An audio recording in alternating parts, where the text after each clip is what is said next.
We promptly begin to talk boxing. But Spencer, spare a thought for Spencer this lunchtime. Spencer is sitting in that very big London studio on the 17th floor of the News Building on his little own this lunchtime because Mr. Jordan and myself are over here covering the Euros. Covering the Euros here in a very warm Dusseldorf in Germany. I'm reliably informed, Spencer, that you've nicked my seat. And why shouldn't you? That's opportunistic, and you've quite rightly done that. Spencer Oliver, good afternoon. Jim, Simon, how are you both doing? And yeah, Jim, I'm in your seat, mate. I think it's time for change. And many would agree with that, Spencer. Many would agree with that. We understand it's a bit gloomy back there now, mate. You've got a bit of a cloud. It's 23 degrees in London. We are a very warm 29 degrees here this lunchtime here in Dusseldorf in Germany. But the temperature has risen again in the world of boxing, has it not, Spence? It's now official. Anthony Joshua will face fellow Brit Daniel Dubois for the IBF Heavyweight title at Wembley on September the 21st. That all became apparent yesterday. We'll get Simon's take on it. What's your thought on these two going head-to-head? Yeah, I really like the fight, actually. I was at that press conference yesterday, and yeah, Anthony Joshua, Daniel Dubois, they had a little face-off before the press conference, and it got a little bit heated. Daniel Dubois said something to Anthony Joshua. He didn't like the disrespect that Dubois was saying to him. Dubois said then, do you want to go now? And Joshua, Joshua told him to quieten down, sit back down, or he's going to do something serious. So all starting to heat up already with these two, but how good is it? Wembley Stadium, September the 21st, two Brits going at it for the world title. I mean, it's fantastic. It's a cracking fight, isn't it? Oh, yeah. As Spence says, two Brits. I mean, absolutely. I mean, it's an interesting one, more than just an interesting one, because everybody believes that we've got Anthony Joshua back. The Anthony Joshua that was once upon a time sitting astride the heavyweight division, the biggest cash cow in the division, the most bankable, the most powerful, all of those challenges. And we've seen 4 fights, Spence, haven't we? But he's got a fight now with someone that's going to hit him back because he's fought Franklin, he's fought Hellenius, he's fought Otto Wallim, he's fought the MMA guy whose name escapes me. Francis Ngannou. And now he's got somebody that's full of confidence that will hit him back. And it'll be interesting to see if Daniel lands, if the frailties that we've spoken about before are confined to the past of Anthony Joshua. Absolutely, Simon. I think, listen, one thing we can guarantee with Daniel Dubois is he's 26 years of age. He fights with his heart on his sleeve, and he will go straight at Anthony Joshua. I think it's going to be a very explosive fight whilst it lasts. I do not believe it will go 12 rounds. But Daniel Dubois has teamed up now with Don Charles, former trainer of the likes of Derek Chisora. And Don Charles has been working on the psychological side with Daniel Dubois. He's always had the physicalities, but maybe not believed in himself enough, and Don Charles has done a great job with Daniel in that, and Daniel coming off, you know, these great victories recently, against Jarrell Miller, and then more recently against Filip Hrgović. He looked great in doing that, especially in Hrgović in the last contest, and you've got to give him a real shout now. You know, as you say, Anthony Joshua is, you know, the confidence is definitely back and he's at the top of his game, but Dubois is a live, dangerous opponent. I mean, let's talk about what Don Charles has done.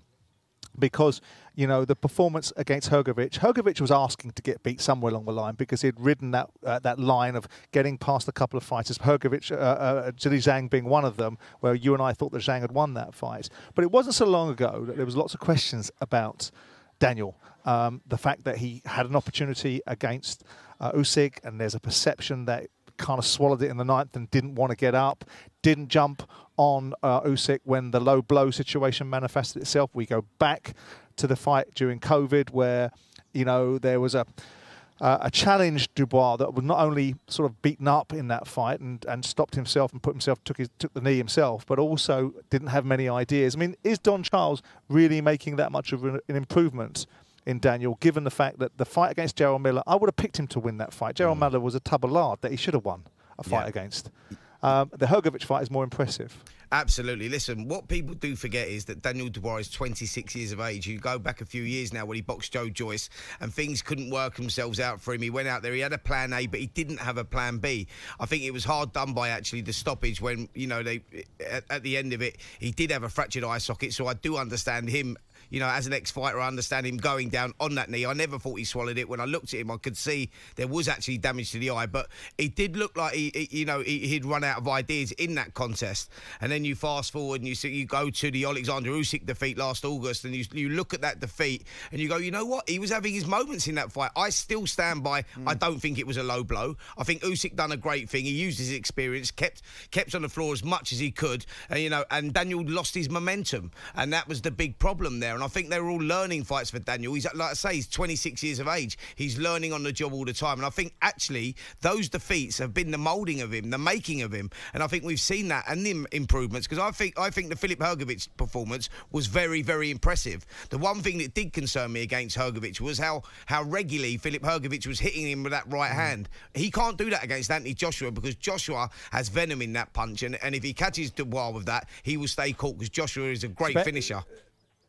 Spencer, I sat with you in Riyadh in Saudi Arabia, and Dubois was very impressive against Hrgović, who's an absolute giant. But he bashed him up. He was in a terrible state at the end of it. So what might happen when Dubois encounters AJ? At your press conference yesterday, Spence, we heard Eddie Hearn, and he was saying that Joshua, well, he is heading back to the very top. The rise or the re-rise of Anthony Joshua has given us more confidence than ever. And we don't see anybody in the division beating him. Not just Daniel Dubois, anybody. And again, that's the work that he's put in. You know, he talks about he doesn't drink, he doesn't smoke. Any young fighter, any young sportsman wants to understand how to live your life, follow Anthony Joshua. Every day's training camp. You know, it's not how long do I have to get ready. It's just he's ready, and he just turns it up when camp begins. So we've had a dream, been manifesting the Undisputed Championship, and that's what's going to happen. It's not a case of if or maybe, and there's no plan, there's no contract to fight the winner. It's just going to happen. He's going to win this fight, and then he's going to beat the winner of Fury Usyk. But he's just focused on September 21. I've just got wild dreams that I just know are going to happen, because I can see it, I can smell it, and I can breathe it, and I can't wait. Eddie telling us all he has wild dreams. So do we all. But Joshua himself spoke, Spence, and it was put to him, right, be honest with everybody here. Did you ever expect to fight Daniel Dubois for a world title? No, not like the way they mention like Fury or they mention Wilder. Not in that same breath, but I'm not silly either. I know the game. We're all in the wild, innit? We're a pack of lions and we're hunters, so I've got to keep my eyes peeled. I can't just focus on those two and not worry about anyone else. So I've always kept my eyes peeled on Daniel and the rest of the heavyweights as well. So whoever it was going to be in there on that seat, I would have still been ready to fight September. So yeah, it just happens to be him now. Spencer, Daniel Dubois, is this the moment he truly arrives?